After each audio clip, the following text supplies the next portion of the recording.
Good afternoon, participants. Now I welcome you to the third session of today. It is on nano devices for silicon quantum computing. So we are having Dr. Samresh Das from IIT Delhi.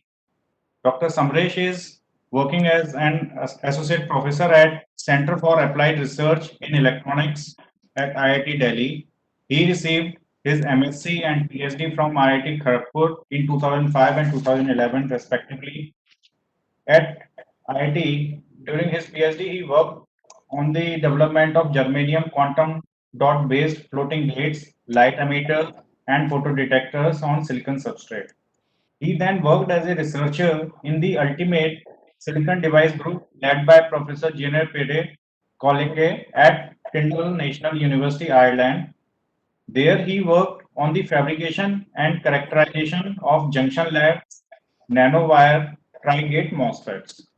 He worked as a research scientist at Hitachi Cambridge Lab at University of Cambridge. In 2014, he joined CALE at IIT Delhi as an assistant professor. His research group is working on the development of efficient infrared photodetectors, terahertz electronic devices, quantum information technology, and on nano electronic biosensor. Dr. Samresh has also received many prestigious awards, including Faculty Research Award in 2019, Young Scientist Award from Institute for Smart Structures and Systems, then Young Engineer Award in 2017 from Indian National Academy of Engineering, and Visvesvaraya Young Faculty Research Fellowship Award by MITI, Government of India. So with this short introduction, now I request Professor Samresh Das to share his knowledge with all of us. So first, let me thank you, Dr. Samresh, to accept our invitation for this talk. Thank you very much. So thank you, Professor Arun Singh, for inviting me, and also thank you for your nice introduction. So today I'll be talking about something different topics. So mostly the silicon quantum computing. So what are the silicon-based devices used for the quantum information technology? So these are the, before going to the my talk, so first I'll introduce a little bit about our Center for Applied Research in Electronics, IIT Delhi, where I'm working. So here we have mostly three groups, research groups, very focused research area. So we mostly for the microwave, where we focus more the modern radar system and millimeter wave circuit and components developments. So like the different MIMO antenna or amplifier in high frequency design, all these things. And for signal processing, we work mostly the underwater communication and digital.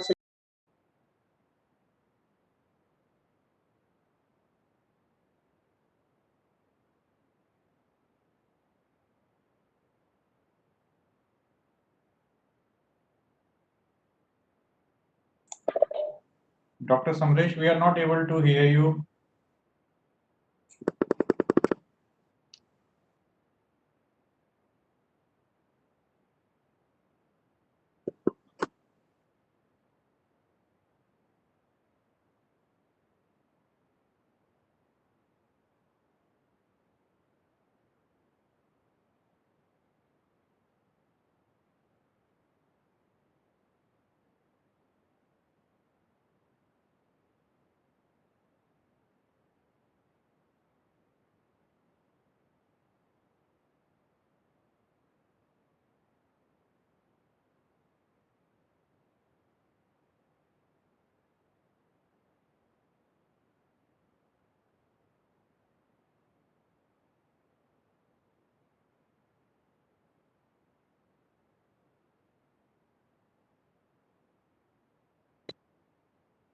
Are you able to? Can you? Are you able to hear me? Yes, sir. Yes.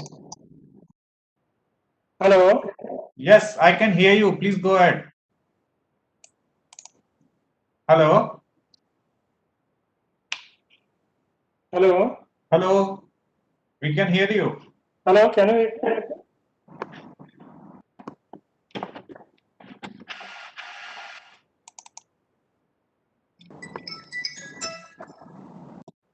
Now my sound is coming. Yes, yes, your sound is coming. You please carry on. Okay.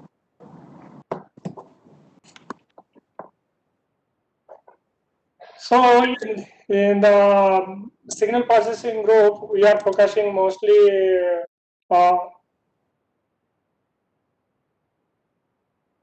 working on the underwater communication with the Navy and DRDO. We are working for the development of communication systems and communication network. And for the microelectronics group, where I am working for the, we have three faculty. We are working mostly the terahertz electronics, RF MEMS and DC MEMS and quantum devices, also some biosensor. We have a strong MTech program on radio frequency design and technology, and also we have a many PhD students. Like although we have a small center around 10 faculty, but around 65 PhD students are there with world-class research facility. If you see the facility microelectronics group, we in the apart from our central clean room, we have our own facility like the fabrication, device fabrication from mass cleaner, laser lighter to metallization, reactive ion etching, along with the measurement systems. And for the microwaves, we have the up to 110 gigahertz probe station, and then anechoic chamber for characterization of the antenna, field distribution, all these things. And recently we have established the terahertz network, like which can go up to 1000 gigahertz for the characterization of the device or materials. And for the signal processing, as I mentioned, we work on the underwater communication. So we have underwater tank for testing our prototype developments and kit, like signal processing kit. Also, we have the air acoustic chamber to communicate through the air, like through acoustic wave to characterize some of these things, along with the signal processing lab.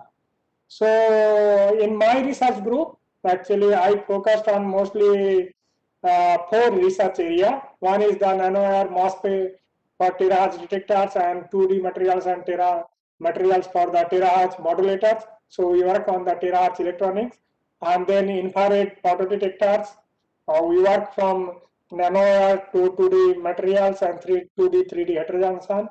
And for the quantum devices, we are working on the charge and spin qubit devices based on quantum dot, as well as the nanowire gate defined quantum dot. So we fabricate 300 nanometer or 50 nanometer gate length nanowire devices, or we define the quantum dot by silicon germanium. And recently we are started working on the gate defined 2D materials quantum dot. And in the biosensor parts, we are working on the development of electronics biosensor. Generally, for this, we collaborate with the biotechnology department, where we send our sample, like we fabricate the device, and the testing has been done in the biotechnology department. So today's talk, I'll be covering mostly the silicon qubit technology. So here first I'll discuss from the silicon transistor to single atom devices. Then I'll discuss three major technology based on silicon quantum information technology. One is the quantum dot electron spin qubit, single atom spin qubit, using the, what you can use the spin qubit using quantum dot. You can find the electron in a single electron or multi-electron in a quantum dot, and then use that single electron spin, like spin up and spin down, and you can make the superposition of spin up, spin down. Then you can make a spin qubit that I will discuss. And the second one is the single atom spin qubit, where dopants can be incorporated, single dopants can be incorporated into the silicon MOSFET or in the silicon, and then that dopant spin, like you can either nuclear or electron spin, or if the dopant is ionized, then you will get the single electron. So that electron spin qubit you can use, or the dopant case you can use also the nuclear spin also, but today I will discuss mostly the electron spin qubit in the single dopant. And for the charge qubit, instead of electron, you can use the occupancy of the charge. I will discuss more details, so it will be clear. And then a little discuss about the last, what are quantum computing race, international and national, what is happening, and then little bit prospect about the silicon quantum information technology. So now this development of the quantum computer first proposed by Professor Feynman, which like to develop a machine which can which will be based on the laws of quantum mechanics. Now, if you consider a two-level quantum systems, what does it mean? If like you can consider like a single spin, like you can spin a single electron spin up or down, that you can consider as a two-level system, quantum system. Or if you consider like a atom, single atom, so you have electrons can phase in the ground state or fast excited state, or it can have superposition of these two states. So you can write the wave function in terms of two bases, like 0 or 1. Like 0 means like you can consider spin up one state, or 0 state spin down. Or similarly, you can for the atoms in the ground state or excited state, you can 1 and 0. And in the superposition state, any linear combination of these two bases, and this alpha beta may be like it can be also the complex number. Remember that thing, because that contains the phase part also. So if you represent this like the you can represent the wave function of this two like single qubit system on a Bloch sphere, any position of the Bloch sphere. Suppose you consider this is the up spin, you consider this is the up spin where it is a 0 state, and down spin it is a 1 state. So the top of the north point of the pole of the sphere, and this is south pole of the sphere, and in the any point in the sphere surface present the superposition of these things, and so anywhere you pointing in the sphere, that is a superposition of these two basis state. So you can make but the problem is that how can you operate the gate to make this superposition of this state on this sphere? So that is the major challenging part. So the gate operation in quantum beat is a major challenge. So in this talk, I will try to explain what are the different gate operation you can do, so that you can do the pure state either 0 or pure state 1 and superposition around this sphere. So depending upon the angle like psi and phi, you could have different state on this thing. So in this in this region, what will happen? You have an equal probability of this both the 0 and 1 state, and depending upon the phi angle, your phase difference between these two states will be different. So if it is a x-axis, you can see ground state plus xi state and then I by root 2. So there is a 1 by root 2, 1 by root 2 equal probability in this region. So you can consider this qubit development like this is the basic part of the quantum computer development. For like you can develop a single qubit, then you can develop the multi-qubit, and then the interaction of these different qubit, then you can develop the quantum computer.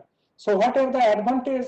Major advantage of this quantum computer is the basis. Like if you consider like a simple qubit, like one qubit, you have a two bases, like 0 and 1.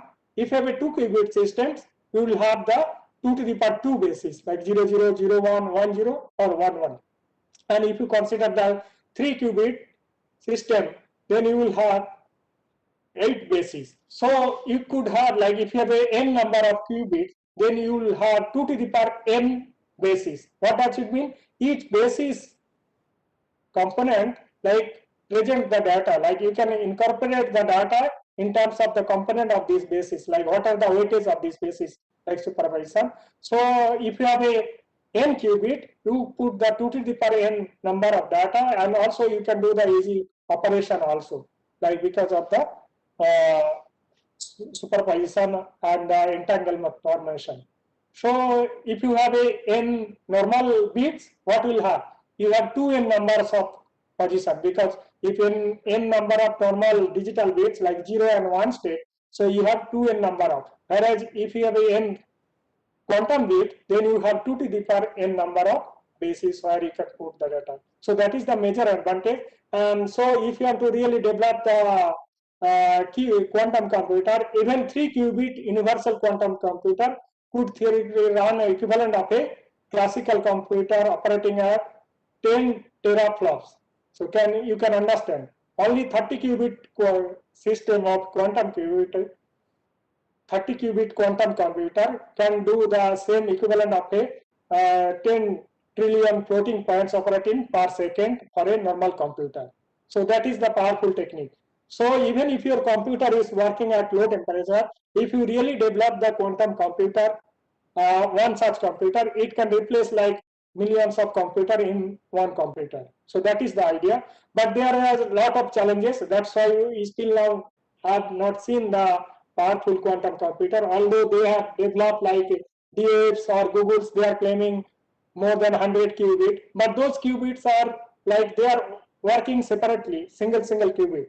But when this one qubit and another qubit they interact themselves, then you can develop the quantum computer. So there is a lot of scope for development of the gate operation for multi-qubit or the algorithm developments of this, how to run this quantum computer. So there is a lot of algorithm, but still there is no universal algorithm. So one of the greatest scientists is the Glover algorithm. He's an Indian scientist. He did BTech from IIT Delhi itself, from our institute, and then went to the USA. So he developed one algorithm for this quantum algorithm that which is known as the Grover algorithm. So what are the different technology available in the current research community for development of the quantum computer? So one is the major achievement is the superconductors. So either superconductor flux qubit, charge qubit, or transmon qubit. So those are the based on the superconducting Josephson junction. I'm not going more details. And then one is the silicon spin or charge qubit, and where you can control the single electron spin or single electron spin of the in silicon by spin up, spin down, and superposition. That is one technology. Another is the major technology is the trapped ion. So you can trap single ion, and then you can use that single ion or linear chain of trapped ions. So one ion will work as a one qubit. So that is a trap, and you can excite that ion in a ground state, excited states, and then you can make the superposition of these two states of the single ions. So that is also one technology. And photon technology also much more mature. These superconductor and photons both are in a already in the mature level. Like the photons qubit means that you can use the polarization of the photons like two polarization state, and you can make the superposition of these two polarization state. Or you can use photon inside a cavity, and if there is no photon, that will represent inside the cavity, then that present one state, and if there is a single photon, that state present another state. So and you can make the superposition of these two states. Also you can make the qubit based on photons. So these photons polarization or photon confined, and you can make the, and topological insulator also recently developed, and charge qubit, as I said, like you can put the, if you make the two quantum dot like left and right, then you can put the electron either left dot or right dot by applying the proper gate bias. Then, or you can make the superposition like the wave function of the electron is partially like it is both in the left dot and right dot it is residing. So then it is a superposition. So by controlling that gate bias, you can control the superposition also. That way, this is like the charge state of this dot. Like you can put the electron in the left dot or right dot. That's why it is a charge qubit. You can put the charge either left or right. Where is the position? Or also in the vacancy center also, like now working for the, many people are working in the vacancy center in the diamonds or other semiconductor also used as a quantum weight, and also nuclear spins also explored for a long back. This is the first starting work in actually 1990 around that this nuclear magnetic resonance based qubit has been first started. Then the semiconductor and superconductor has been started. So first, I'll discuss a little bit quickly before going to the qubit how where we are standing in the normal recent transistor. So 1947, the germanium transistor was invented, and now we are in the FinFET tri-gate MOSFET. So first single atom transistor has been represented in the using normal FinFET technology in 2018, or 2008, where you confine a single donor inside the channel, and that single donor can act as a single atom transistor.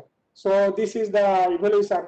But in this content of the semiconductor technology, because many students or faculty do not know about the invention, great invention of the in the semiconductor technology by Professor Jagdish Chandra Bose. I want to mention the Schottky diode receiver.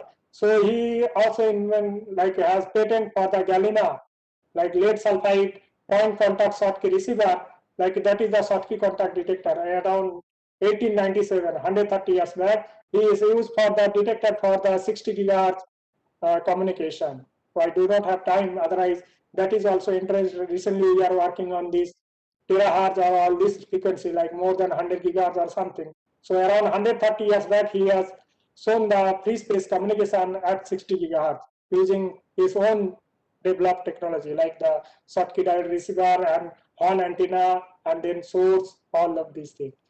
So recently, from the development of the transistor, we are now most of the people are familiar. That's why I'm not going. So we are in the FinFET technology where the silicon pins is connected between the source and drain. You have a tri-gate technology or gate all around transistor. So you have a good subthreshold slope. So inventions happens when people have measured this one of the FinFET, like very short channel FinFET around 22 nanometer FinFET, and then accidentally they observe the very low, when they measure the IDVG characteristic, they observe this type of behavior.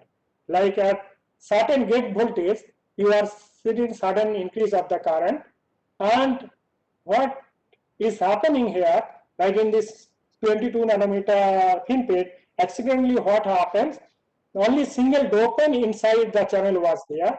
Now if you have a single dopant, what will happen? These dopants will create a quantum dot like of structure. Like this is a single dopant, it has own potential like a single atom. If you consider there is a nucleus and then surrounding is the electron, so it will have like the potential like this 1 by r. So this type of potential will be there. So in these single dopants, if you consider, so this is the dopant D0 and D minus. So this is the ionized dopant state. So these are the two peaks coming due to the ion ground state and ionized states of the dopants. So this dopant, single dopant can be used as a, so that's what does it mean? When you are increasing slowly gate voltage, this is the gate voltage and this is the source to drain current. When the gate voltage aligning, that means when you are applying the gate voltage means you are going up or down of this channel potential.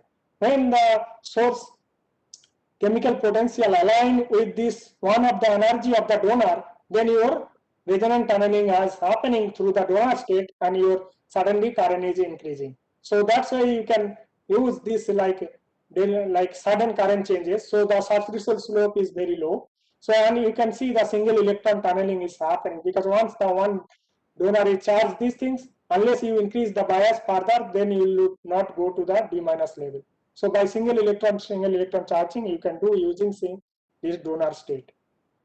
And this donor technology further develop not only the transistor, how can you do the perfect donor position. So people have used the STM, like the hydrogen lithography, I'll later explain. So they place single donor by STM lithography, and this is the many donors. So this is like the phosphorus donors, and this is phosphorus many donors. So they work as a source and drain.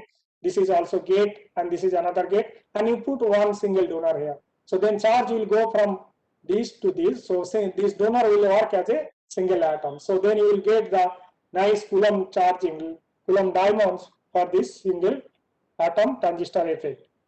And I also work on the single electron transistor and the qubit when I was in Cambridge, where we work up to 2 qubit technology. I'll discuss a little bit. So, but I mostly work on the charge qubit. This is the single electron transistor based on silicon quantum dot, which is around 20 nanometer. I have fabricated. So this single electron transistor, before trying to understand the silicon qubit, you have to understand the single electron transistor, because this single electron transistor will be used as a charge sensor.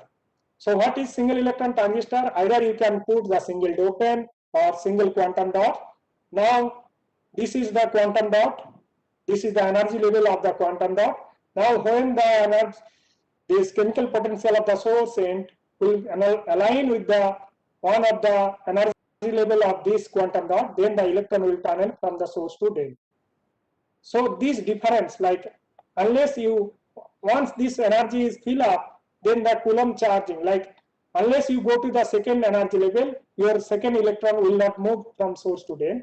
So what are the minimum energy required to, then you have to calculate the difference between these two energy level, and this difference will depends upon EC, what is the charging energy of this quantum dot, and that charging energy depends upon the dot size. So this is E square by C capacitance, and this total capacitance depends upon the dot capacitance, depends upon the dot size. If you and this delta En comes due to the quantum confinement effect energy.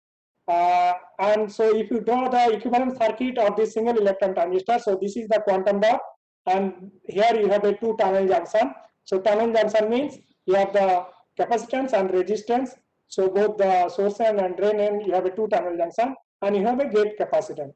By applying the gate bias, you can change this energy level, go up or down, and then electron will transfer from one by one from source to drain end. So why we need to have the low temperature operation for this single electron transistor or qubit operation? So if you calculate the charging energy, like if you fabricate the silicon of 10 nanometer silicon quantum dot, then the charging energy will be 30 millielectron volt. But if you calculate, if you fabricate the 100 nanometer, then only 3 millielectron volt. So if you calculate the thermal energy, so KBT at room temperature 26 millielectron volt and 4.2 Kelvin, it is 350 microelectron volt, and for 30 millikelvin it is 2.6 microelectron volt. So if you want to see really operate on this charging energy, like your electron will not transfer unless this energy is aligned to here. But if thermal energy is around this value, so your thermal energy has to be at least one order of magnitude less than this energy difference between this. Otherwise, experimentally, you will not be able to see the single electron tunneling. Otherwise, what happening if there is a lot of electrons in the source side, because of the thermal emission, they will get the thermal energy. Then they can go and then they can tunnel through thermionic emission. So to decrease the thermal energy, you have to decrease the temperature, and depending upon this charging energy, like this energy difference, so your temperature operation will depend. So if you make very small quantum dot, then your charging energy large, so you can go up to 4.2 Kelvin or 77 Kelvin depending upon the dot size. But if your dot size is around 30-40 nanometers, so you have to go to millikelvin, like 300 millikelvin or 4.2 Kelvin. So here is the one such single electron transistor. So they developed the single electron. How can you the one by one electron transfer? So what is the device? It is simple device like a normal silicon MOSFET. So you have a SiO2 here, and this is the source and this is the drain. By applying the bias between the source and drain, you can inverse this area. So there is a lot of electrons will happen. And applying this Plummer gate, like PL gate, you can apply the, like if this is the P-type semiconductor, you can apply very positive bias, very high positive bias, so then inversion will happen. So only electrons will develop below this gate, and if your gate length is only 10, 20 nanometer or 30 nanometer, so this will form a quantum dot. And using this left and right gate, you make the depletion gate. Like if it is a P-type, you can create the depletion layer and there will be no charge. So by this way, you can make the tunnel barrier here, and you can make the quantum dot here. Now, slowly, you can transfer one by one electron from source end to drain end. How you can transfer? By applying this gate bias, what will happen? If you apply this positive gate bias, very high voltage, then what will happen? This will go down, then electrons will go from here to here, and then it will be trapped in the quantum dot. Then you can increase the bias voltage here, the electron will be stored here. Then you can apply in this gate, you can lower the potential, then electron will transfer. So that one by one electron, you can make the electrometer, like I am sending single electron through the device. So now using the same concept, if you are able to confine a single electron in this quantum dot, like get defined quantum dot, now you can play the spin of this single electron, either spin up or spin down, or you can make the superposition of this between two spin up and spin down state. You can make a spin qubit, so which we'll discuss later. So there is the different types of technology has been developed. based on this spin qubit or charge qubit. First, I will discuss all this technology. One is the spin qubit using the quantum dot. Like you confine the single electron in the quantum dot and then play with that quantum dot, single electron spin. Or you can implant single atom like the phosphorus or dopant or phosphorus, mainly the donor or electron spin. So you can implant single phosphorus dopant donor ions, and that electrons you can control spin ups and spin down. That we will also discuss. And this is the charge qubit where you make the two quantum dot, and then you can put the charge either left or right dot by applying the proper gate bias, and then you make the superposition. Then you can make the qubit. Before going to the qubit, what are the different gate operation you have to do, and what are the things that are important for the qubit, how this qubit is formed in a two-level quantum system, and what are T1 and T2 time for a qubit is very much important to understand. Like for a simple system, which I am explaining here, like the charge qubit, like you have a two quantum dots, quantum dot 1 and quantum dot 2. You have put a two gates on two dots, and this is the source and drain, and these are the tunnel junction. Now by applying the gate bias, you can put electron either this side or that side. Like if you decrease this bias by if this tunnel junction capacitance is very, like if the tunnel barrier is very low, then what will happen? The electron wave function between the left and right dot, they will be superposition. So you can make the superposition of this wave. Now if there is no interaction between this dot and left and right dot, then the Hamiltonian for the left dot will be this one, and this is the for the right dot, Schrodinger equation. So this is the energy for the right dot, this is the energy for the left dot. Now if you introduce the interaction between the left and right dot by lowering the barrier height of this between this tunnel junction, so barrier height you are decreasing, then what will happen? Then the new Hamiltonian will be like this, H0 plus tunnel coupling will be there, and depending upon how much tunnel coupling, so it is just like it will be work like a molecule, hydrogen molecule. You have two atoms. Similarly here it has a two quantum dot, and they are interacting quantum mechanically. So it is like a hydrogen atom, so a hydrogen molecule. So it will be like a molecular structure. So then because of the molecule, you will have a anti-bonding state, and this is the bonding state, and this is the bonding energy. If you have there is no interaction, so this is the energy for the right dot, and this is the energy for the left dot. And if they are interacting themselves, then bonding and anti-bonding states will form, and this energy difference between this bonding and anti-bonding state will depends upon what is the energy difference which axis. Like this detuning means what is the energy difference between the left and right dot. So there is epsilon is the EL minus ER energy difference. As you have from the epsilon equal to 0, then your bonding and anti-bonding state energy will be much more. At the 0 point, like when the EL and ER is the same, then the energy difference between the bonding and anti-bonding will be this delta. If you consider this tunnel coupling is as delta. So if you go from this one state to another state, like the bonding state to another source, there is an energy gap is forming between the bonding and anti-bonding. And this energy difference between the bonding and anti-bonding state, this delta value is very small. And if you consider this energy, it will be like in the few hundred megahertz or gigahertz range, that much energy. So you can develop the single photon megahertz detectors or terahertz detector based on this also. People are working. So in this qubit operation, there are two times are important. One is the T1, another is the T2 time. What is T1 time?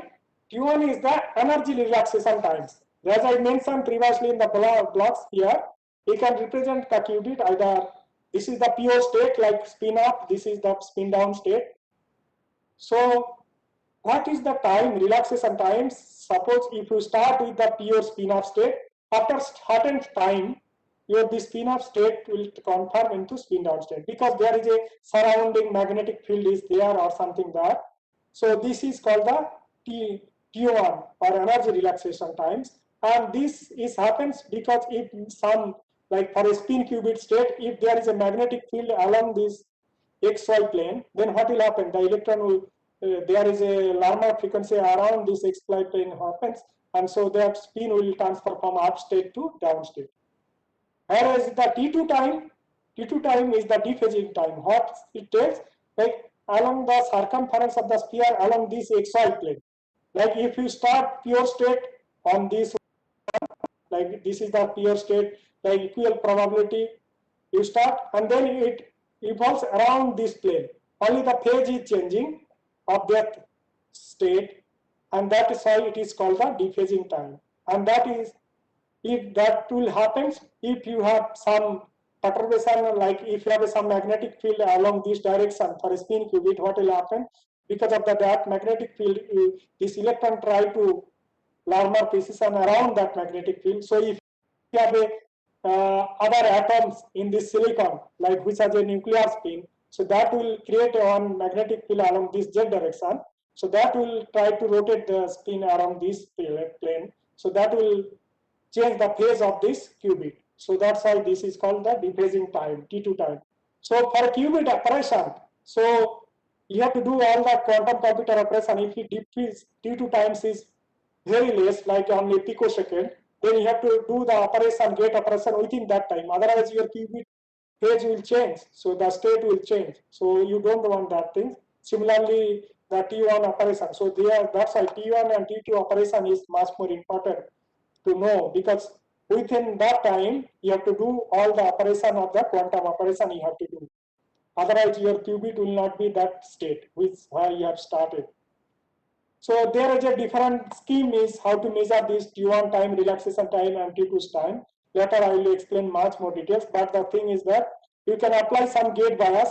Like I have started with the spin down state. I apply the gate bias pi pulse or some gate bias which is a gate with is pi pulse. So then it will transfer from to spin up state, and then I relax it, and then I measure what is the probability of this down state. Then you will get the decay of these things, and from that decay exponential minus t by t1, that will give you the t1 time. And t2 time measurement is something different because it is a phase decoherence times, coherence time measurement. What you have to do, first you start with the qubit in a pure any state, either spin up or spin down state for a nuclear, like a electron spin. Then you apply a gate bias, which will convert the qubit state into superposition of this spin up, spin down state in this plane, in the xy plane, and then you apply another, you wait for some time, and then what will happen? This once you move this qubit in the xy plane, then qubit will evolve around this circumference because of the decoherence. So then after certain times, you apply another pi by 2 pulse to transfer either spin up or spin down state, and then you measure the probability of that state, and then it will oscillate between these two states. And if there is no decoherence, like if there is no effects are there, like this, your qubit is perfectly working, so you should oscillate for a infinite time between these two states. But because of the decoherence, it will exponentially decay this amplitude. So from this envelope, you can calculate how fast it is decaying. That is the dephasing time you can calculate. To increase the decoherence times, there is some other scheme also available, Hahn-Eco experiment, but I will not have that much time to discuss that thing.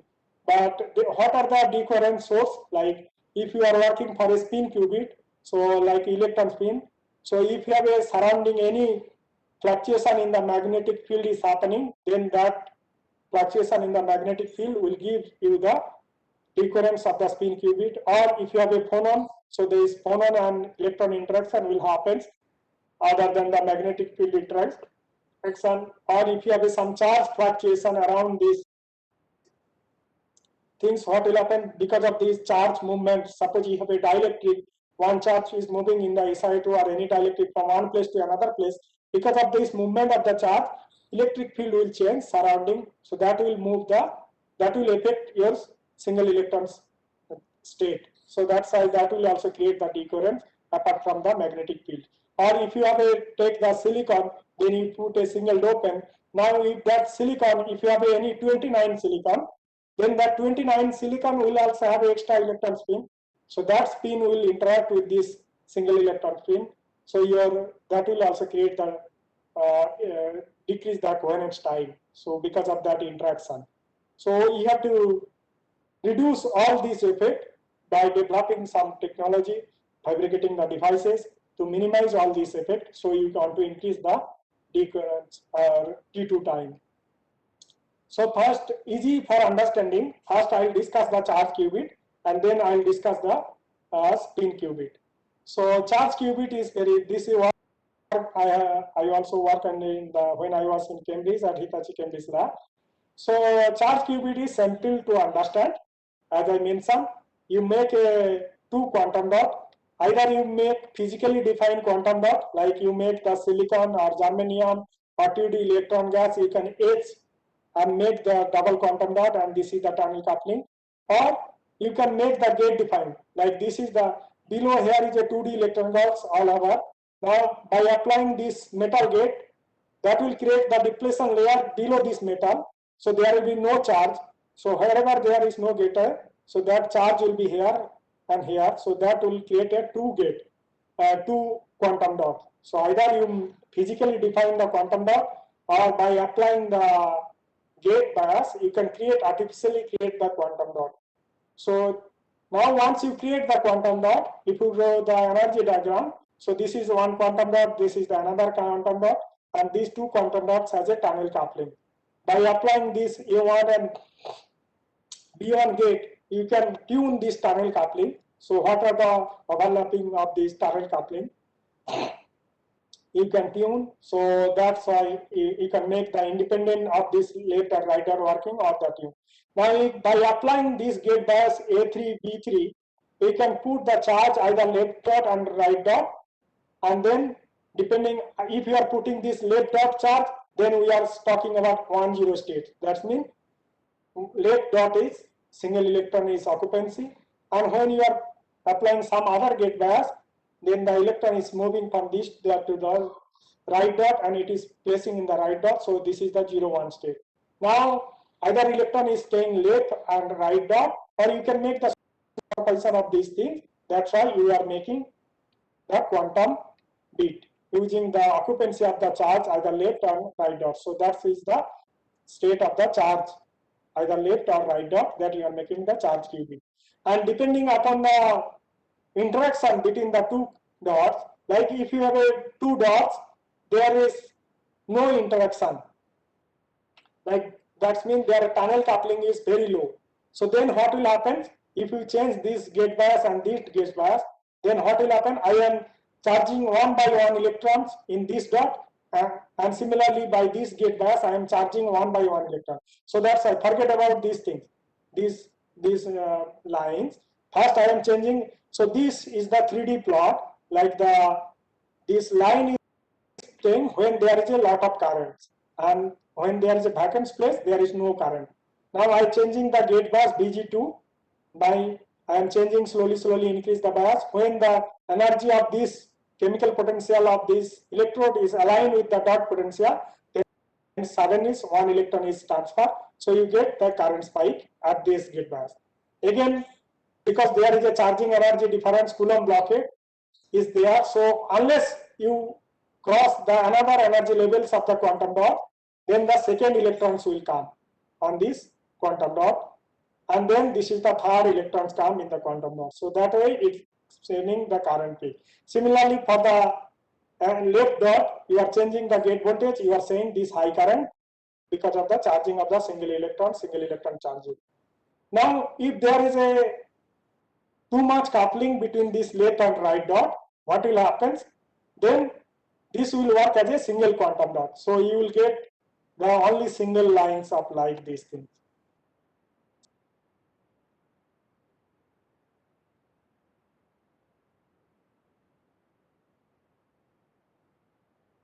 So you are able to make the pi dot, or you can make the superposition.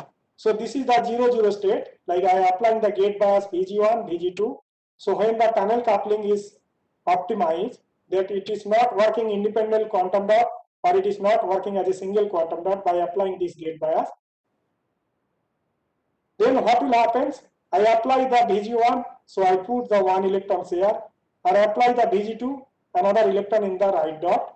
So by applying, so if you apply this Bg1 and Bg2 here, then you know you are only single electron in the left dot. Now if you are here, then I know this Bg1 and this Bg2, I have a single electron in the right dot. Now in between this is the superposition, like it is crossing from 1, 0 to 0, 1 state. So if you move this around this, so in this triple point, like in this line, is the superposition line. So this is the small bias. So you cannot make this only DC bias to make this superposition. So you have to do some DC pulsing or microwave pulsing to manipulate this qubit from around this superposition. We'll discuss later.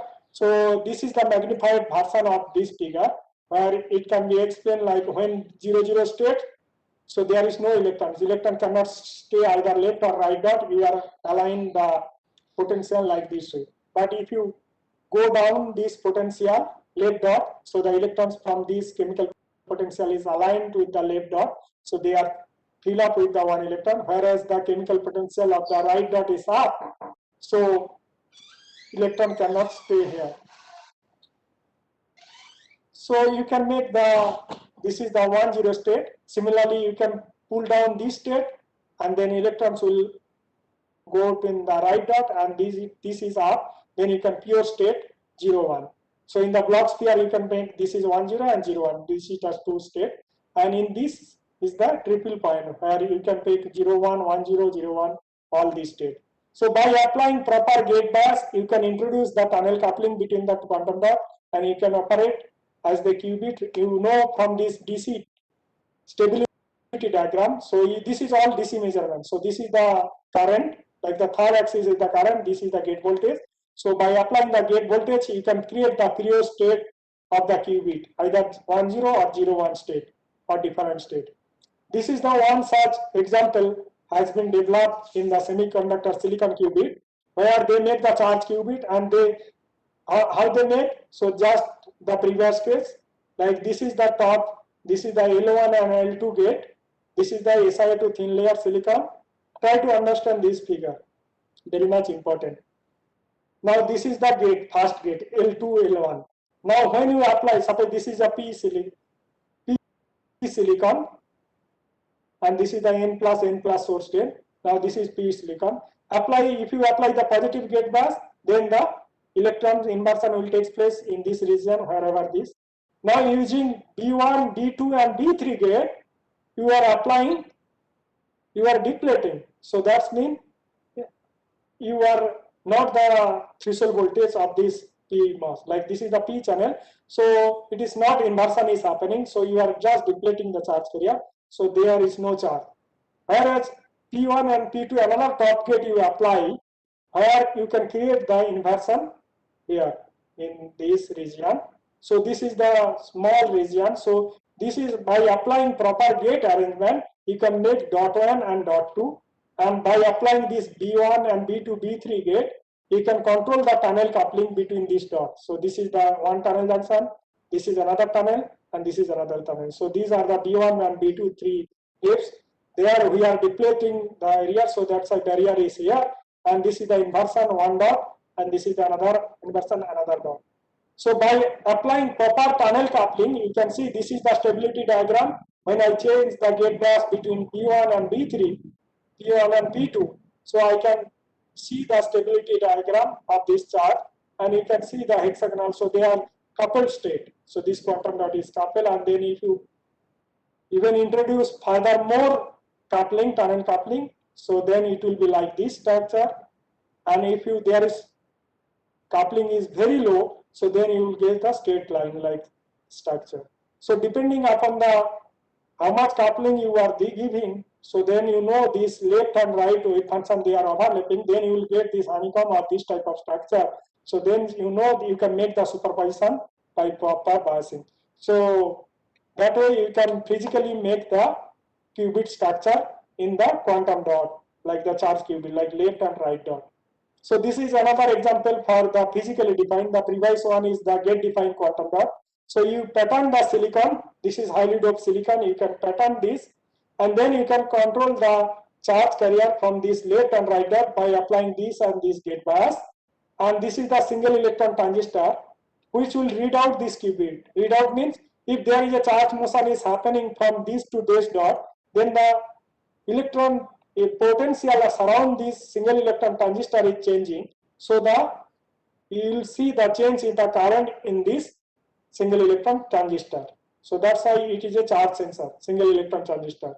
So if any surrounding, any small electric field is changing, it will be able to see. That's why the single electron transistor is very much important for the quantum information. So now I will slowly discuss the initialization of the qubit and the manipulation and readout. So what is the initialization? Initialization means I want to put the electron either left and right dot. How can I do?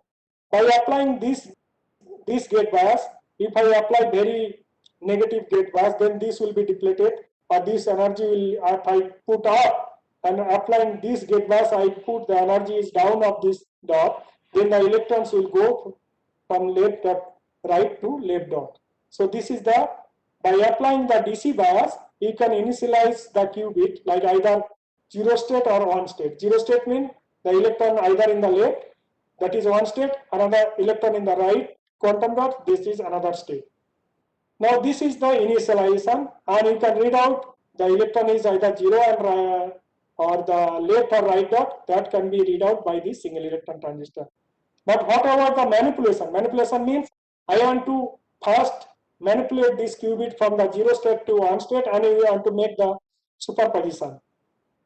So that it can be done by applying the DC pulsing. So this is the fabrication process flow which we have done in when I was in Hitachi. So we start with the silicon insulator wafer, then pattern the quantum dot and make the single electron transistor, and this is the single electron transistor, and this is the quantum dot. So by applying the BG1 and BG2, you can go initialize the 1 state or 0 state. So from the stability diagram, so if you apply the gate bias, this BG1 and BG along this point, so then you know this is the electron in the left state, and if you are in the point this state, then you in the right state. But how can you manipulate the qubit? To manipulate the qubit, you have to give the DC pulse. If you remember the two-level quantum system, so this is the bonding state and this is the anti-bonding. So what will happen? First you start with the pure state, like I put the electrons in the left quantum dot in this left side. Now I apply DC bias. So if you give this stability diagram, so I apply this BG1 and BG2 gate bias such that I am in this point. If you see my cursor point here, so then I know my qubit is in the 1-0 state. Then I know my qubit is in the pure state, the electron in the left quantum dot. Now I suddenly apply a DC pulse. DC pulse means it is nanosecond pulse, and the DC pulse amplitude is such that it crosses this line. This from 10 to 01 in this stability diagram. Then what will happen? If you see this diagram, I start with this pure state, like here in this point 10 state, my electron in the left quantum dot. Then I apply sudden pulse. If you do the adiabatic changing, I have slowly change the DC bias, then I will not go to the off state. So what I have to do, I have to give sudden pulse. So this is a non-adiabatic process will happen. Then what will happen? This electron will jump to this state, and then it will oscillate in this 2 state, and then you will get this Rabi oscillation. So that's how you can manipulate. Like I am manipulating this qubit from pure state to, I am making the superposition between 10 and 01 state. And this, depending upon how long you are giving the pulsing, that will determine in which you are standing. Like the block sphere, you start in the top north point of the pure state, suppose 0 state, and then depending upon what is the pulse width you are giving, pulse time you are giving, either you can in the hemisphere, like sphere, which position you are standing, that will determine this DC pulse. Instead of DC pulse, you can give the microwave pulse also. Then in that case, what will happen? This electrons is here pure state, then it will absorb these microwave photons, then it will go to this excited state, then it will oscillate in between these two states. So you will get the Rabi oscillation, and from there you can calculate the T2 time. So this is all about the charge qubit. Now once you understand these things, then it will be easy to understand for the other qubit state in the silicon. First I will discuss as the quantum dot I am discussing, the spin qubit using the silicon quantum dot. And that can be realized in many ways. In a normal MOSFET or in a normal semiconductor, you can define this device I already discussed. This is mostly working in the University of North Southern and TU Delft. They are working on this technology. What they are doing, this is the SiO2, and then you put the gate such that it will create the inversion layer and the depletion layer. So you create the artificial quantum dot. Now you can charge this quantum dot depending upon the gate bias, and then you can load the one electron in the quantum dot, and that electron spin you can play, and this will work as a single electron transistor for a charge sensor. Later I will discuss how to read out the spin of the electron. Similarly, for a nanowire MOSFET also, this is the latest technology, CA Lathe and Intel, they are working also. IBM also working on this similar technology. So what they are working in this SY MOSFET, so this is the silicon nanowire, and in this nanowire by applying the gate, so by applying the gate, what will happen? You can inverse this channel, and then you can create the artificial quantum dot. So one quantum dot can be used as a charge sensor. Another quantum dot, by applying the gate bias, you can put only single electrons, and then you apply the magnetic field, and then you can align that spin of this single electron along that magnetic field, and you can modify that magnetic field by applying the microwave or other pulses that you can manipulate the spin qubit. So the realization of the spin qubit is very much easy in the quantum dot. So similarly, the silicon germanium system also people have been reported in the spin qubit. Instead of normal SY MOSFET, you can use the silicon germanium and silicon heterostructure. Because of this heterostructure, you have a quantum well formation, and here you can have a 2D electron gas in stained silicon. And this 2D electron gas, you can use the different gate, and then you create the artificial quantum dot. So this is the depletion layer you create, and this is the inversion. You make a quantum dot here, and then in this 2D electron quantum dot, you can put one electron or few electrons. So then you can play the spin of the electron, spin up or spin down. Then you can make a spin qubit.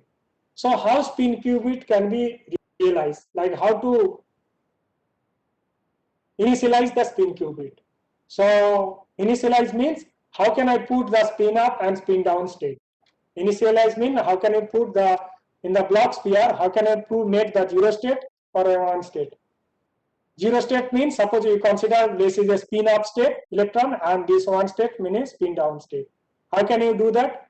So first you apply the proper gate bias, DC gate bias, you create this quantum dot, artificial quantum dot. Now I'm applying this, suppose I apply this G2 gate bias, I make this quantum dots only few electrons. Okay, this quantum dot size is very small. Now, if I apply the magnetic field, what will happen? If it is a single atom, like in this quantum dot size is such small that it can accommodate only single electrons. Okay, so previously if there is no magnetic field as applied, what will happen? I have an energy state of this quantum dot, ground state. Suppose this is the energy level of the ground state of this quantum dot. Only one electron can stay there. Okay. Now I apply a magnetic field, DC magnetic field, along this device. You can put some DC magnet here. How can you put? You can put the magnetic material here, and then you can send the current, and then you create the localized magnetic field, or you can apply the global magnetic field along particular direction. Then what will happen? This state will divided into two states because of the spin up and spin down. The Zeeman splitting will happen. Now once this Zeeman splitting will happen, then I can put the electron in the spin down state or spin down up state. Now what will happen? So once this demand splitting is happened, I apply the gate bias such that the energy level of quantum dot is much upper than. It is not aligned with the chemical potential as the source or drain end. This is below. Now I apply the magnetic field, then the demand splitting happens and these two state formation takes place. Now by applying this gate bias G2, I am slowly potential down the quantum dot. Now I down the potential such that in the middle of this dot. So I apply the gate bias, this energy level is going down and I fix in this energy level. Then what will happen? These electrons from this source end, it will go and occupy in the spin down state. So the electron which is now here, it's going here, it is always spin down state. Now if you apply more bias, then you can remove this, again you take off, then electron will go out. So that way you can load the electron either spin up or spin down state, applying the DC magnetic field and applying proper gate bias. So this is the initial resistance. So if I apply the spin down state, so this is the one state, suppose. So I started pure one state, and by applying another gate bias, I can load the electron in the spin off state also. Now the next is how to read out the spin. Like I loaded the spin down or spin up, but how can I know that electron which is a spin up or spin down state? So there is a, like 2010, people have developed technology, spin to charge conversion. This is a nearly same as the previous one. Like this is the single electron transistor. So this is one quantum dot, this is a very charge sensitive detector, and here I put the spin up or spin down state. So this is the, by applying the DC magnetic field, I put spin up and spin down state. Now by applying the gate bias of this gate bias, G1 gate bias, I can put out the single electron transistor energy level up and down. So this is the single electron energy chemical potential. By applying the gate bias, I put up and down. Now, if I put gate bias such that I put the energy level of the single electron transistor in this middle of these two states, spin up and spin down state. Now I pull up this state, and now I am measuring the current in the single electron transistor. If this electron spin is spin up state, then these electrons will be higher energy than this quantum dot energy of the single electron. So then what will happen? The spin up state only can come, tunnel through this oxide and come to here in the quantum dot, that's mean in the single electron transistor. So it will give the current. So if I align the quantum dot like single electron transistors energy level in the middle of these things, and if I getting some current pi, then I know that this current is coming due to the off spin of the electron, because I lock this spin. So this is the only the off spin is coming. Similarly, you can lower down the potential like this way, and then you can read out the down spin also. So first you lower down the potential, so then down spin will go here, and then you up this, and then spin will go there. So that's why you can down spin, up spin, you can read out by spin to charge conversion. So after that, this technology has been pronounced, because once you know how to read out the spin state of the single electron, then it is much more easy to develop the spin qubit. So the next is the manipulation of the spin. So by applying the DC magnetic field, so what is happening? I apply the DC magnetic field. So this is the single electron spin. I apply DC magnetic field. I can do the spin up or spin down state. But how can you manipulate the spin? Like the 1, 0 and 0, 1, I can make the superposition. So there is a easy way to do is the showing some RF signal. Suppose this is the planar waveguide where we are able to see some microstrip, like this is the microstrip. I am sending some AC current. Then what will happen? As we are sending some AC current, so oscillating magnetic field will be created along this way. So now what will happen? Because of this AC current, once you pass the AC current through this microstrip, then what will happen? That will create the oscillating magnetic field. Because of this magnetic field, you can oscillate the spin from spin up to spin down state by applying this AC current, and you create the magnetic field. So this way you can manipulate the spin from spin up to spin down, spin up, spin down state, very high speed. So that's it. If you apply some microwave pulse, like I can give very small pulse, so that I know I give only the pulse such that it will create from spin up to spin down state. Like it will rotate from this state to this state.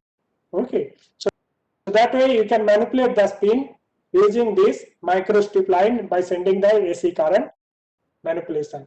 And you can do the T2 measurement as I previously said, coherence time measurement. Suppose you apply the DC magnetic field. This is the pure state. In the spin down state, you apply the DC magnetic field along this direction, and then you align the spin along this direction, then you make the spin down state. Now he applies very small microwave pulse such that you make the superposition of these two spin up and spin down state, and you put in this XY plane, because I give the microwave pulse such that it will not move the spin from spin up, spin down to spin up. The pulse width is pi by 2, such that it will put my spin into the superposition of these two states. Then I wait for some times, and then I apply another pi by 2 pulse to make it in the this state, either one state, and then I measure the probability of that state, and then it will oscillate between these. Then from there, how this envelope is decreasing, that will give you the T2 times. So similarly, for a quantum dot spin qubit, not only silicon, germanium also developed, because germanium, you know, it is easy to confine the whole single hole. So this is the first paper where they have shown, and this is the germanium nanowire. Then you put this the two gate 1, gate 2. So you can create the quantum dot in this gate 1 and gate 2. So in one quantum dot, you confine a few electron, then you can play the spin of that electron and make the spin qubit. And you can give the pi by 2 pulse to manipulate the spin, and you can measure the coherence times. So they have done this in the germanium, because germanium is a hole. This is the first paper on, instead of single electron spin, you can develop single hole spin qubit also. Now come to the last part of my talk, is about the single atom or single dopant spin qubit. Now instead of using the single quantum dot, if you have seen the how to create a quantum dot, either get defined or you have to physically etch and make the quantum dot very small size, and that is a challenging. So for a scalable computer developments, if you play one single dopant, like this is the phosphorus dopant I placed inside a silicon. Now if the dopant is ionized, you will get the single electron. Okay, now you can use that electron spin up and spin down, and you can make the superposition of spin up and spin down, and then you can make a spin qubit using this single donor in silicon. Because this silicon is a perfectly dielectric, there is no perturbation of the magnetic field. Only if you consider the natural silicon wafer, like which you have purchased, most of the silicon is 28 silicon, but some silicon impurity is there, like the not impurity, like silicon 29 is there. So that 29 silicon create one extra electron, and that electron spin and this electron spin may interfere. So your decoherence time will decrease. So that's why people have tried only use the pure silicon 28 silicon to increase the coherence time. Because if you use if some 29 silicon is there, that will create another electron, and that because of that electrons, it will create some magnetic field, because the electron is always precision around because of the spin orbit coupling. So that will create the magnetic field, and that magnetic field will decrease the coherence time of this spin qubit. So using this single atom, you can easily use, but placing the single atom in silicon is a challenging technique. And this is the idea for developing the quantum computer Kame has proposed in 1998. So when the spin qubit was not developed, so what he proposed, you can dope like single atom phosphorus, and then you have a single electron or nuclear spin. It could have a phosphorus nuclear spin also, not on the donor, if it is ionized, it will get the single electron, then you can play the spin of the electron. You can play the nuclear spins also in the phosphorus. People have worked on that also. Now applying these magnetic fields,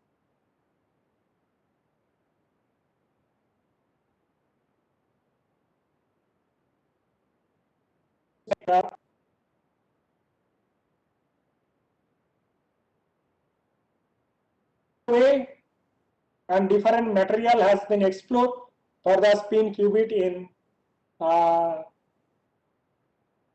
only silicon but also 3-5 like gallium arsenide quantum dot or nitrogen vacancy and also germanium hole spin.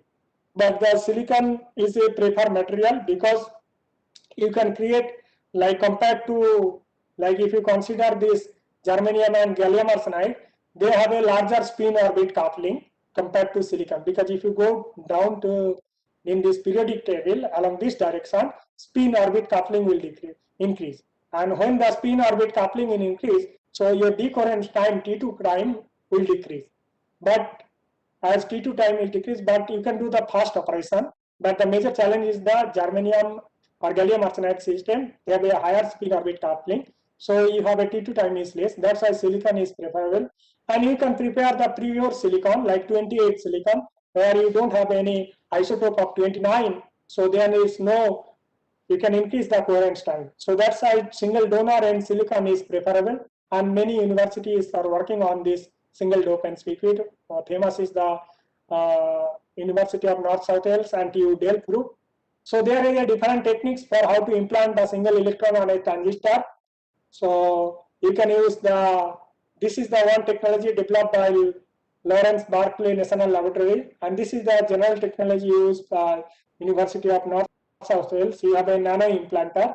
Like if you have an ion source, you can decrease the ion density by ion current, and then you have a blanking like this one where very small hole is there, and you can control that hole, and then you can implant ion by one single ion. But still it is probabilistic, and you have to need a detector which can detect like some ions is implanted, then you stop. So that is the, and this is the single ion implanter developed with the AFM tip.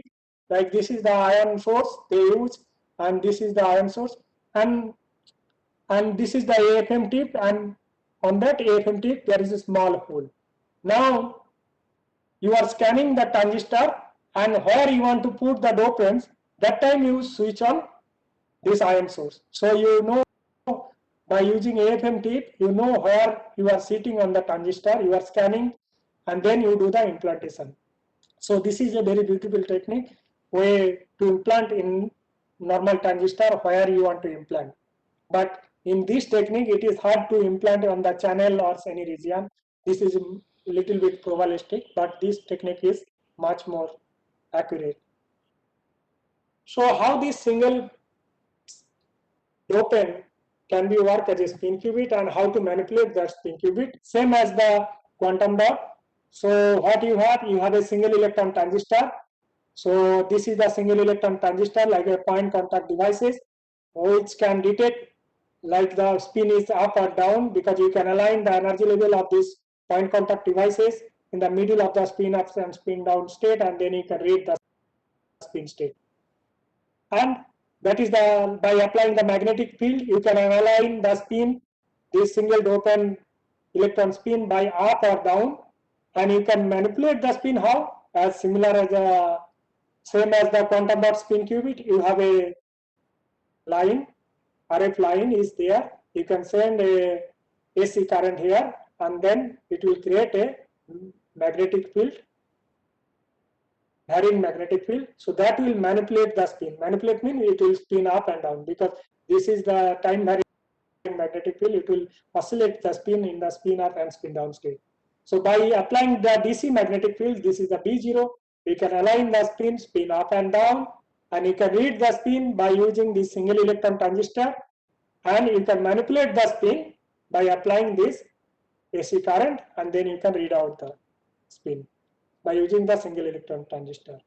So the previous one, I had shown how to put the single dopant using the normal ion implantation, but you can do the STM hydrogen lithography also. This is another technology which also University North South Wales, Professor Simon uh, and other some US university and UK university like UCL University College London, they are also working on this technology. So this technology is very simple, but still it is not always you can get the single dopant. So let's discuss step by step what this technology. So in this technology, what you do, this is the silicon surface. This is the silicon 1000 surface. So that's why it has a line by line, like 2x1 reconstruction. If you see the silicon 11 substrate STM, it will be 7x1 reconstruction, like circular thing atom will be sitting. So this is the silicon atoms. Now you make the hydrogen termination, because these silicon atoms which are sitting in the surface, their hand is open, covalent bond. So they are easily, you can do the hydrogen termination. So that means hydrogen will take place and that will bond with the back end bond on the hand, which are back ends for the covalent bond. Hydrogen will sit there. Now by doing the STM deep lithography, you can locally remove this hydrogen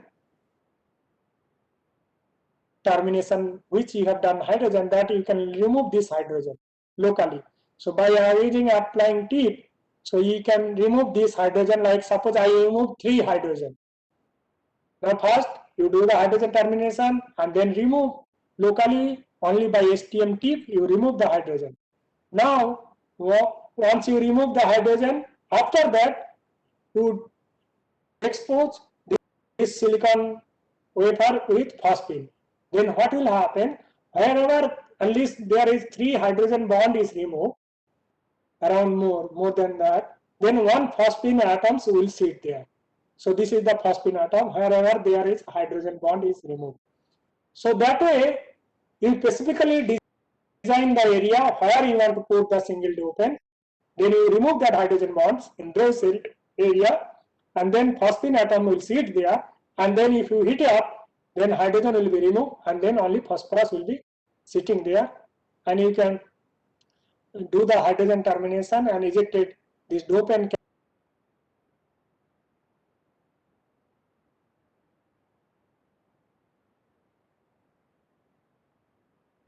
will be sitting there.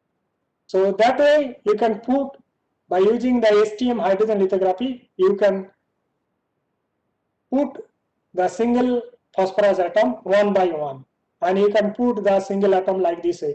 So this is one quantum dot. You put the many single phosphorus atom. So this is the dimension like 10 cross 10 nanometer, and there is many single phosphorus atom you put, so that you work as a source and drain. And here only few phosphorus, 1 or 2 or 3, like you can say 3.8 angstrom. So in this area, so it is maybe only 2 or 3 phosphorus atom is sitting here.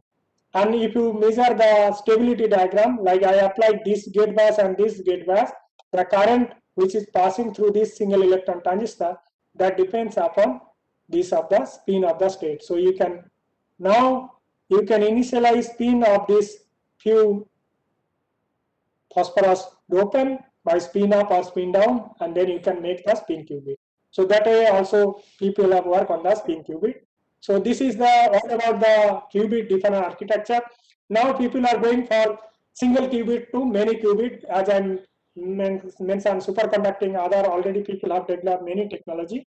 So this is the 2 qubit system which we work. We make the 2 charge qubit. Like this is another 1 double counter. This is another double quantum dot. So this is the readout of the single electron transistor, and we have developed the charge qubit based on this 2 qubit system.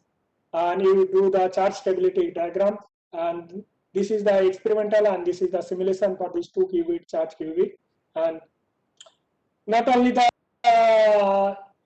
charge qubit, people have done spin qubit also. Like you put the 2 dopant or 2 quantum dot, and by 2 different DC magnetic field. Like if I place 2 magnet, one magnet is from one dopant near, another magnet is the DC current I am showing, magnet in the another dopant. Then the Zeeman splitting of these 2 spin qubit will be different, and then you can apply the microwave signal, like I am varying the frequency of the microwave signal pulse. Then one qubit, I know the Zeeman splitting is different, another qubit Zeeman splitting is different. So depending upon the microwave frequency, I can excite this qubit or this qubit. So either quantum dot or the dopant. So this is the very first 2 qubit system has been developed, and this is the single dopant by STM tip 2 qubit system where they put the donor only 15 nanometer distance. So that's why if your distance of these two donors is very far away, then they will not interact. So this qubit and this qubit, they will work separately. But for a quantum computer development, you need to have interaction among the qubit because you want to do the superposition of these 2 qubit state. So that's why you need to put these two dopants very near around 15 nanometer. And that has been done by Professor Simon Group and University of North South Wales. Then they have shown the 2 qubit gate operation of swap gate, if you are familiar with the 2 qubit gate, and they have shown the 100 picosecond, within 100 picosecond, they do the gate operation of this 2 qubit state. And what is the international status of these different qubit? Like these are the different, if you IBM technology, they already 127 qubit, they are already shown. But problem is that only few qubits are out of 127 qubit, only few qubits are interacting themselves. It is not like all the 127 qubit, they are working themselves and also they are interacting among themselves. If you want to develop the full quantum computer, like I'll say like 127 qubit quantum computer, if all the qubit are talking to each other, so then only you can do it. So that is a problem till now. So if some company has able to solve that problem, then you will be able to solve the biggest problem of this century maybe. So these are the Google and IBM, what are the different computer, and their main response is the fidelity of the gate operation. Like that is the, like I operate the either CNOT or swap gate operation, what is the success rate, and that will determine the thing. So these are the different qubits they have shown. And for the, I am not going to more details, all those things. What are the silicon qubit technology which I discussed? These are the major three technology. One is the single dopants in by STM lithography, or single dopant by ion implanter, or single dopant in quantum dot, or you can develop the charge qubit. So University of North South Wales, they are working all the three teams, and also TU Delft, like QTech, also working on this spin qubit. And recently, if you want to develop many qubit system, so talking from one qubit to all the qubit is very difficult, very long way interaction. So there is another scheme is proposed. I forget. Okay, this paper has represent where they have shown they have a many qubit system, but they have shown the qubit interaction with the photon. Like the silicon qubit is interacting with the photon, so you can send the super, like the quantum state through the photon interaction to the faraway distance qubit. So even if your qubit is little bit one qubit and another qubit is far away distant, through the photon link you can send the information supervisor state from one place to another place through the photon link. So that is the another development for developing in the scalable quantum computer. And this I am not going, but what is happening in India? So DST already given around 51 project on quantum information technology. So there are the 4 technology mostly. One is the photonic based devices like the photon quantum computing, polarization, or this photon for the communication, mostly the satellite communication for our DRDO, and like the our for the own in-house technology development for the quantum key distribution, because that is the much more secure communication.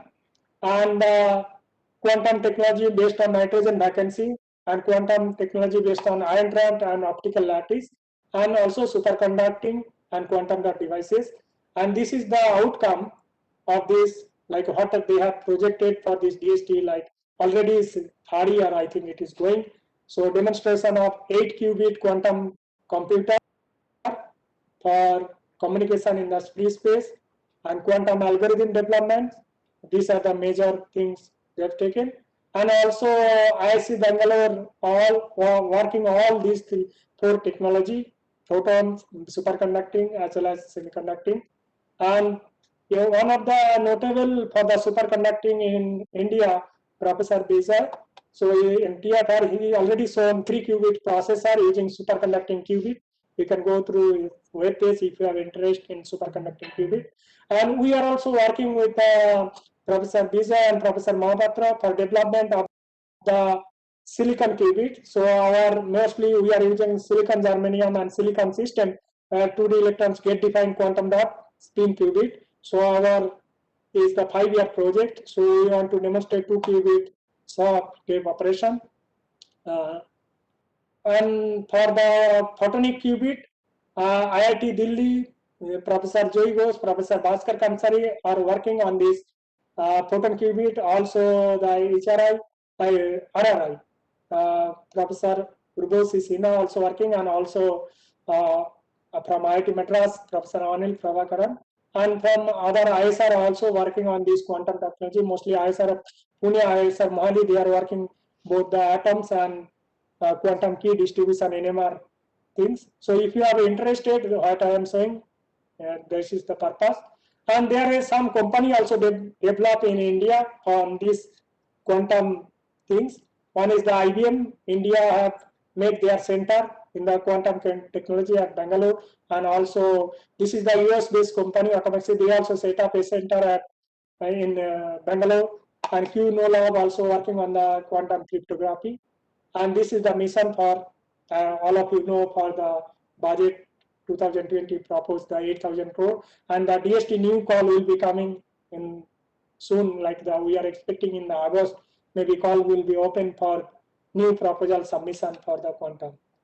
So these are the 4 technology vertical for the quantum mission technology with DST. This document is available in DST website. So quantum computing, quantum communication, quantum sensor and metrology, and quantum materials and devices. So that's all. Thank you. Hello, Professor Arun. Hello. Thank you, Dr. Samresh, for this wonderful talk on silicon quantum Just wait. devices. I cannot hear. What is the problem? Uh, can you hear me? Hello. Hello, Samresh. Hello.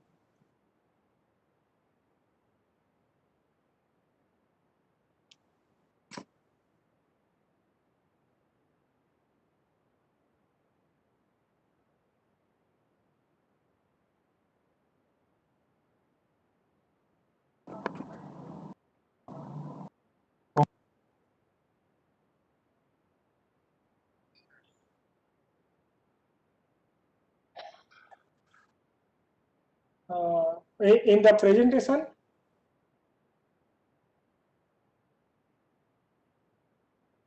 I just closed that window. Okay, I got.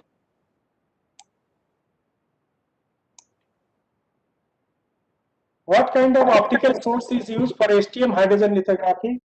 I also don't know, but I also don't know what is the optical lithography. It is same as the optical lithography, or it is other form of maskless lithography. For STM, they use not the optical lithography type of thing. So use the tip, so that STM tips will touch that hydrogen atoms, and then once it will touch, that will remove the hydrogen atom that point. Then you remove the. So that is the major thing. So by STM, you can send the current like a scanning tunneling microscopy. So you have a FMT is very small. Then once you touch to the hydrogen atom, then you can send the current. Then hydrogen at high temperature, that hydrogen will be gone. If you send some current, so that is the, or you can even some touch also, it can remove the hydrogen.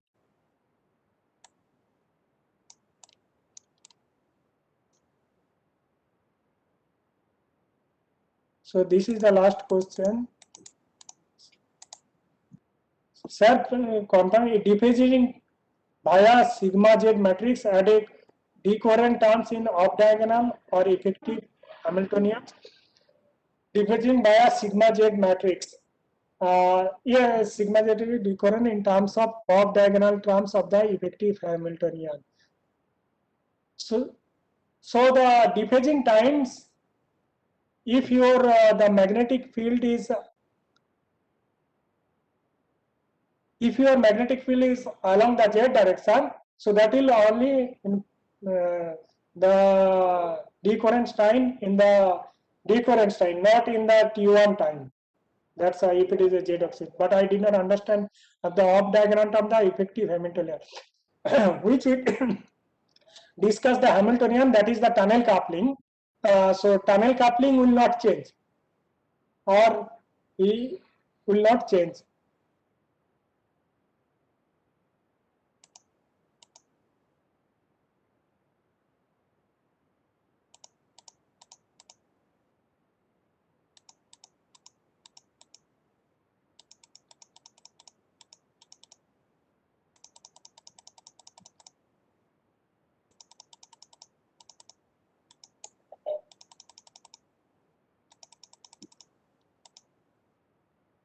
So Dr.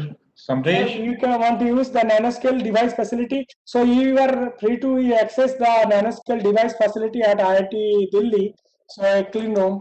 But that is now currently it is still payment basis. You can send the request to the NRF like clean room coordinator. Then you can send the proposal that will be used. Used for the, but for the care facility it is not open to all, but in the collaboration basis we can work out. But this care facility, we are not the clean room facility, it is mostly the optical lithography and laser writer. It is micron level lithography, not the nanoscale lithography. Like if you want to do like e-beam lithography or other sophisticated reactive ion etching, all these things, we have the NRF facility. There you can write to mail to the NRF coordinator and you can do. Many people have done that thing. So what is the silicon band gap during the quantum competition process? The band gap did not affect anything because the you are doing at the low temperature, so it is not the all the electrons are. So suppose you consider like you are doing the quantum computation at least 4.2 Kelvin or below that 300 millikelvin temperature. So they will not go from the one state to another state or anything. So band gap is not important, but depending upon the band gap, your like not the band gap, but other factor is spin orbit coupling is the major factor. Like consider the silicon or germanium or any other material. So off diagonal means the detuning part you know, okay. So SN and the left and right energy of the electrons will you can give the left and right energy for a spin qubit state. If you are applying that z axis magnetic field, it will not change the electron energy in the off diagonal like the detuning axis.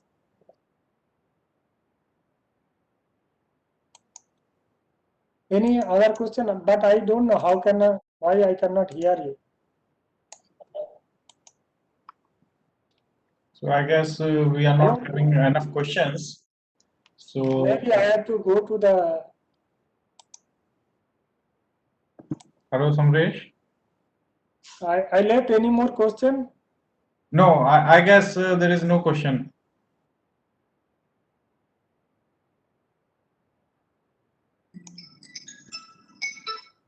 Hello. Yeah, I think there is no more question. So let me thank you. Okay, thank you. Thank you very much, Dr. Samresh, for giving wonderful talk and answering questions to the audience. Thank you very much.